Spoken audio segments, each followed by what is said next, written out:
Thank you, Lance. Thank you, Illya. Thank you, other president of the AIA. I'm not here today. I can never tell my team I actually went out to Long Island. We do a 24/7 shift right now. It's been amazing weeks.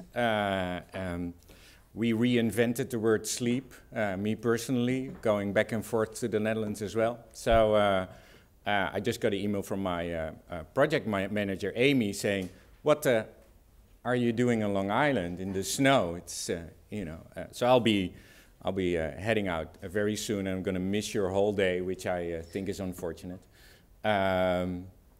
Control L is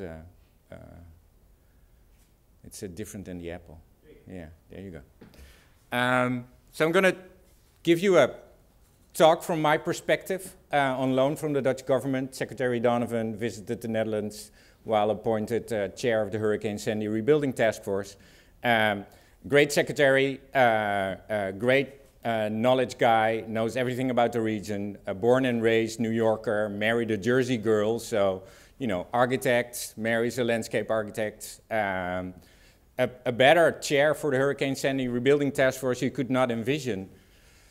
And also very much knowledge-driven. So when President Obama appointed him chair, he wanted to know everything about water. So he went to the Netherlands, which is was a good idea. We met, I toured him around the Netherlands, showed him anything from small-scale projects to big-scale projects, and then he brought me to the region, and that's where I met Sandy.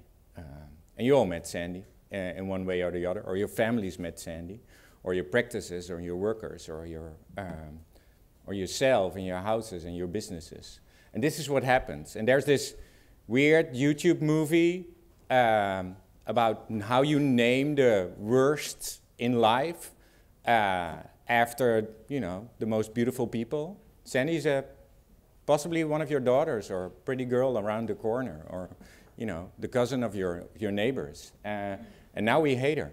And we do hate Katrina and Irene and Isaac and all those others. So there's this weird YouTube movie on, you know, saying that we should name our hurricanes and devastating storms after the Michelle Bachmans of the world that deny climate change, and just find it. It's kind of a laugh. Yeah. Okay, Sandy, we know this. There's no escape. Urgency hits us hard. It's not only about climate change. You know, we see snow here, and we think, you know, what's happening? How about the weather change? The weather is changing. We had one of the warmest winters on the North Pole. A good friend who does this, yeah, well, she's a little crazy, does these North Pole walks and expeditions. He says we can't get across. The ice is totally untrustworthy. We have to fly in different areas, and we don't know where we're going. So while we had polar vortexes, they actually moved south instead of stayed north. So yes, the climate is changing. And yes, the interdependencies are met on the regional scale. This is not about, you know, fixing climate change to deal with the problem. This is about changing the way we live and the way we make decisions. We are at risk. Now this is the weird picture, because these are all our hurricanes passing by our region. And Sandy did different, and we all know that, you know, it followed this path, and all of a sudden it took a left turn. And this is our future. These images are all produced by the Rebuild by Design teams. We know sea level is rising. We know temperatures are rising. We know we urbanize rapidly. From 50% now, we turn to a urban society worldwide. We were always rural. More than half of our population was not urban. Now it is, and it's going to be 75%, and the storm intensity goes up. So we're only here. Yeah, you know, it's very reassuring looking back and saying, oh, everything was nice in the past, but the future is going to be, well, different, to say the least. And this is the way we deal with that future. You know, pouring dollars instead of changing the way we live and changing the way we make policies and changing the way we do. So we respond, and it means that we always look back. A response is always based on the disaster of yesterday. Policy is always based on the science of yesterday. So if we want to change that way of thinking and doing, we have to get to a culture of, you know, looking forward and then incorporating that forward look into the ways we draft our policies and the ways we make our plans and the way we design and deliver.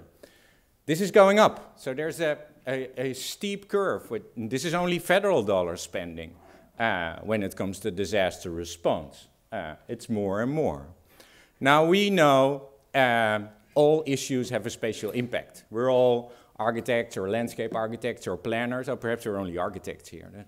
Well, you know, as you know, people who know how to deal with the tangible, the physical, we know the impact of economy and sociology and the cultural and ecology is spatial, and that interdependency and interconnectivity of those spatial impact is actually the way why we plan. This is the reason why we design. This is the reason why designing can actually have an effect on the future and not only be a cool thing somewhere, you know, around the region.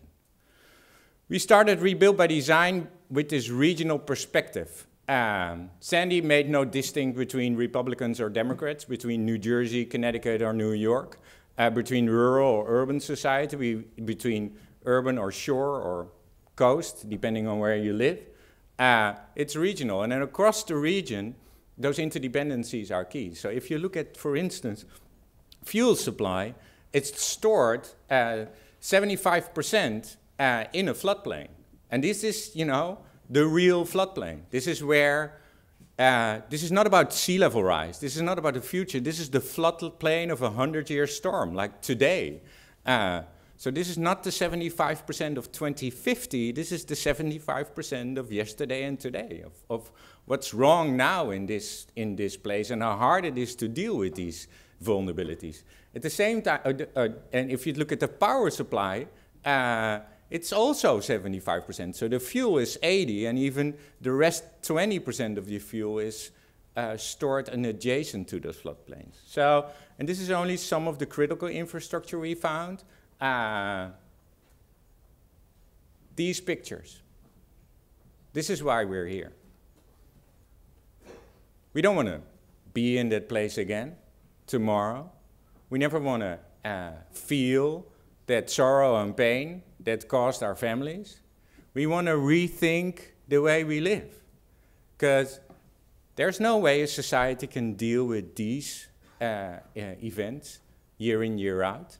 And if we don't acknowledge that, something's going wrong. And this is behind that picture. Sandy surfaced the inequality of our society.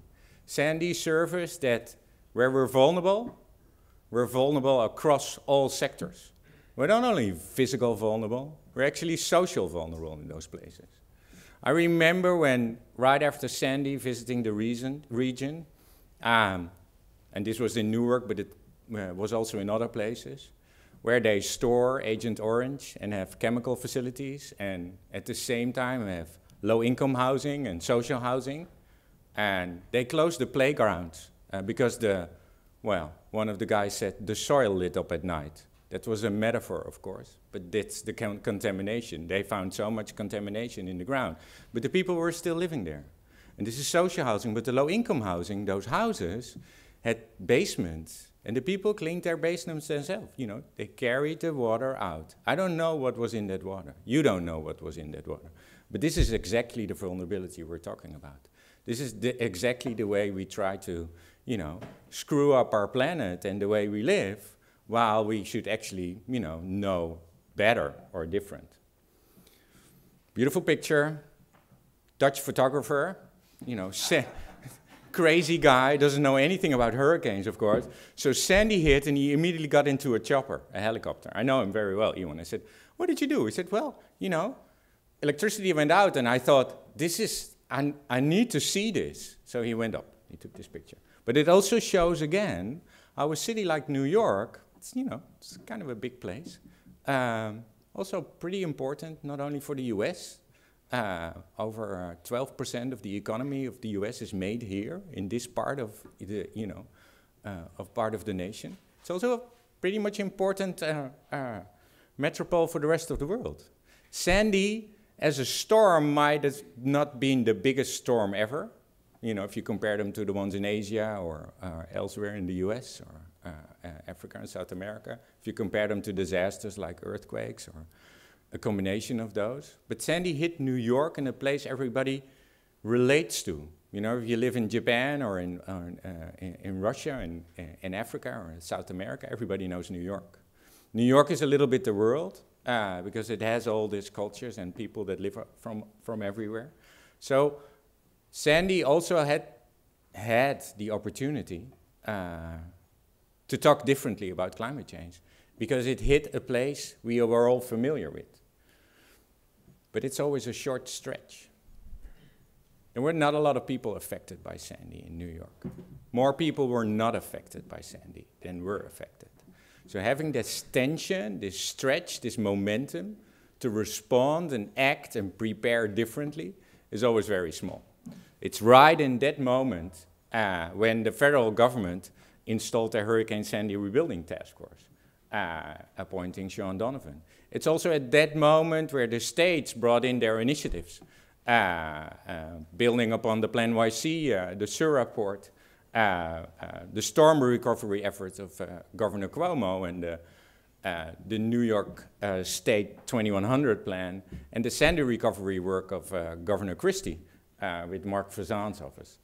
They tried to work on this regional approach, collaborating with the feds in and across the region. But this, you know, this is the government. That doesn't bring physical resiliency alone. And it's pretty bad. And it doesn't bring social resiliency alone, because we need to reconnect the both. And we also have to do it on all scales, on all levels.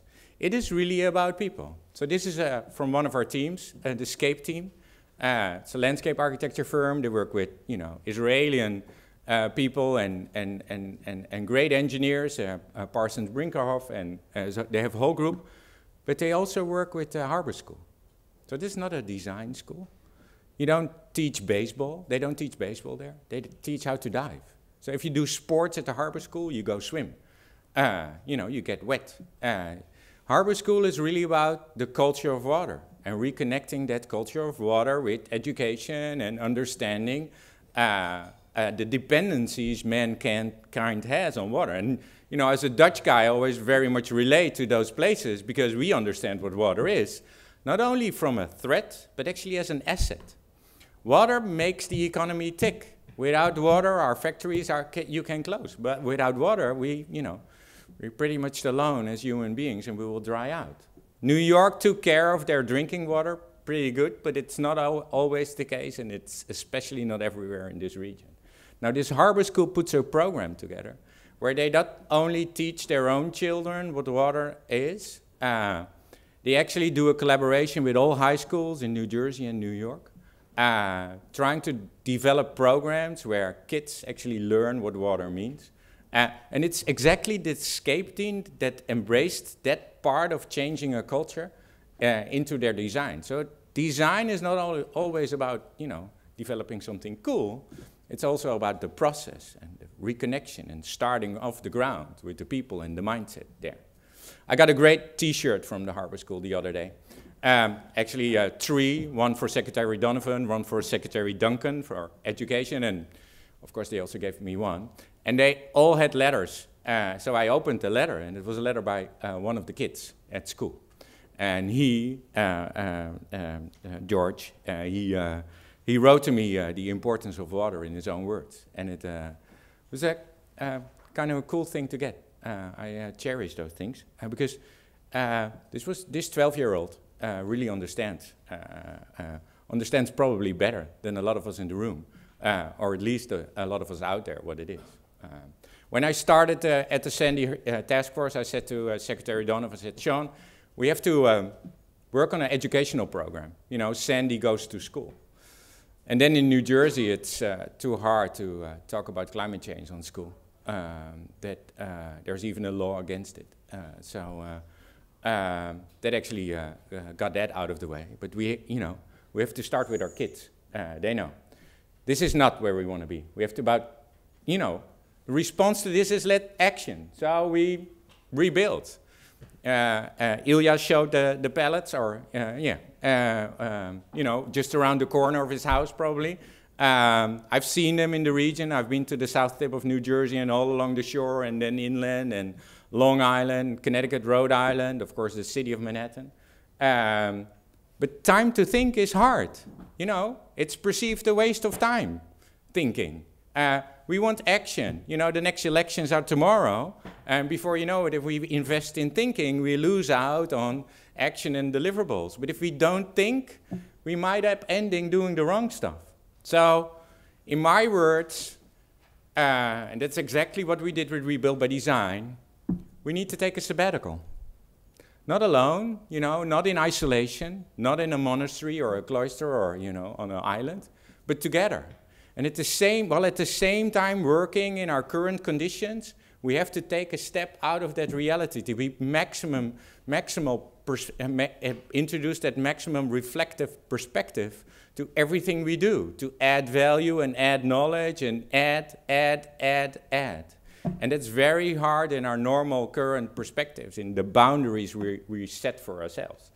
So we have to break out, and that's exactly what we did with Rebuild by Design. We picked ourselves up by our hair, something I could never do anymore, and worked ourselves into this Trojan horse, into the regulatory processes, into the politics of the region, into the politics of the feds.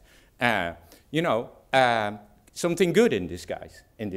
So that is Rebuild by Design, a process where government worked together with everybody. I think we met 800 community groups in the region over the last 9 months and work with them. And some are big, you know, and we know them, and some are small, and we never met them before. And some are with hundreds of people, and some only with a dozen. We had slam bakes and parades next to, you know, design charrettes and complex political meetings with governance offices and city officials. Started this competition, and this is a weird thing, and you have to say me when I have to stop, because I can, you know, I can take up your whole day with this. There's no clock, so normally I have this thing like it ticks. But federal policy has competitions under America Competes Act, but they're mostly set at a defined problem thrown in society, asked for solutions. That's too hard here. We can't throw climate change in society and say, solve it for us. You know, we have to really get a better understanding what's going on. So Rebuild by Design turned the whole process of competitions around and said, we want the best of minds of the world to work collaboratively and inclusive to bring out of research a better understanding of this region, and out of that better understanding, deliver opportunities to work on. Opportunities that have a regional impact. Opportunities that could be replicable. Opportunities that actually have a resiliency effect. So that's what we did, supported by funders, the Rockefeller Foundation, JPB Foundations, and others, and worked with and supported by New York University's Institute for Public Knowledge, the Municipal Art Society, the Van Allen Institute, and the Regional Plan Association, but also supported by the AIA. You've been great partners, Illya, Lance, and others, with those teams working across the region, helping out, doing meetings. And it is exactly those coalitions, those partnerships that make a difference. Now I will move in my last minutes. We have 10 teams in one region. They worked on process, on landscape, on architecture, on urban design, on urban planning, on regional strategies, in all scales and across all times. They touched upon everything from the social to the physical. Starting with the research, really identifying what's going on the regional scale. Site visits, we had buses all over. It was like a school. We had over 200 people in the region for 9 months studying and working together. Engineers, landscape architects, scientists, economists, sociologists, mayors, changing the perspective. Not on a day-by-day basis, but actually incorporating not only the past, but actually the far future. So it was connecting the politics with strategy. And these are images of the design teams, and I picked some of the of my last tour. So these are pictures of the big team that is working on the Big U around Manhattan, covering up the FDR, working on the lower East Side. developing a park and a landscape together with those communities, and turning those parks into berms and actually flood protection measures that are very much covered up. Or the MIT team, they're working on the Netherlands out of a regional perspective, connecting Long Island with New Jersey. They don't care that there's a Governor Cuomo or a Governor Christie. They care about the people in this region and the businesses. And actually, when you talk to those businesses in the Netherlands, they don't care either. They care about their governor, but they also care about the region from a regional perspective. Turning the Netherlands into a production machine of ecology and quality of life, instead of a place where the water is so filthy you can't swim, or you can only, bury a criminal, or, there are lots of those there, Yeah. Actually, they had a presentation the other day, and all of a sudden, they go like this, very fast through their slides. And I said, go back. And there was a dead body. It was a little scary. Sorry. Or the escape team that's incorporating all these resiliency aspects, reconnecting the social with the physical, and actually focusing very much on the ecology and investing so much in the oysters. They're gone. We know that. They work on Staten Island and on the south shore of Staten Island in collaboration with the Army Corps and the state and the city. And reinvesting in those oyster reefs actually also brings not only back the ecology of the water, it actually does a lot for search reduction and safety on the land. And at the same time, investing in places on the land for people to change that culture. So we need leadership. This is, of course, the most important image of that leadership. It's not the guys on top. It's the kids. And they have the right picture in hand, of course. It's the rebuild by design. So we need that collaboration. And we need innovation. A slam bake for design? Well, this is exactly what happened in Hunts Point. We never organized it. The community did. Hundreds of people. Rebuild by design is this creative process that's going to deliver designs. And, in light of the First Lady, it's all about you. The president, he has another 3 years to go. But then he might join the AIA, or, perhaps he first has to go to... I think he first has to go to school for that. But when he has more time after 3 years, he really wanted to be an architect. And it's this creative and cultural perspective that we want to bring with Rebuild by Design to build more resiliency in the region. This Thursday, you can still sign up. We will unveil all 10 design teams' proposals in the morning in New Jersey in the Liberty Science Center in Jersey City. In the afternoon or beginning of the evening in Manhattan and the World Financial Center. Go to www.rebuildbydesign.org, sign up and come and see. We'll have winners in the end, and there's dollars actually to be able to build those winners. So thank you very much. I wish you the best day of today, and I'm going out to the snow again. Thank you.